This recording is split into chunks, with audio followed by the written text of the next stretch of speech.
நம்ம எல்லாரும் நினைக்கிறது நம்ம ட்ரேட் எல்லாமே ப்ராஃபிட்டபிளா முடியும்னு சொல்லி, ஆனா நம்ம நடக்கிறது நம்ம ட்ரேட் எல்லாமே லாஸ்ல முடியும். இது ஏன்னு என்னைக்கு நீங்க யோசிச்சிருக்கீங்களா?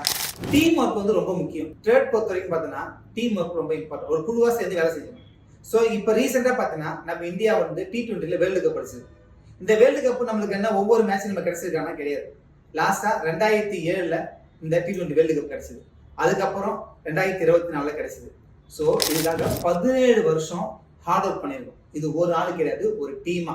அது பவுலர்ஸ் இருந்தா, பேட்ஸ்மேன்ஸ் இருந்தா, ஃபீல்டர்ஸ் இருந்தா, இவங்க மட்டும் இல்லாம வெளியில கோச், சப்ஸ்டியூட் எல்லாமே ஒர்க் பண்ணிருக்காங்க. ஸோ டீம் ஒர்க்கா பண்ணதால தான் நமக்கு கப்பு கிடைச்சது. ஸோ ட்ரேடிங் அதே மாதிரி தான். நீங்க 2 பேரோ இல்ல ஒரு 5 மெம்பர்ஸே சேர்ந்து குழுவா டிஸ்கஸ் பண்ணுங்க. ஒருத்தர் ட்ரெண்ட் அனலைஸ் பண்ணலாம், ஒருத்தர் கரன்சி அனலைஸ் பண்ணலாம், ஒருத்தர் கமாடிட்டி அனலைஸ் பண்ணலாம். இப்படி நீங்க டிஸ்கஸ் பண்ணி ட்ரேட் பண்ணீங்கன்னா உங்களுடைய ப்ராஃபிட் ரேஷியோ அதிகமாகும், உங்களுக்கு ரிஸ்க் ரேஷியோ கம்மியாகும். ஸோ தனிமையா ட்ரேட் பண்ற உங்க ஃப்ரெண்ட்ஸுக்கு இந்த ரீல் பிடிச்சிருந்தா கண்டிப்பா நீங்க ஷேர் பண்ணுங்க.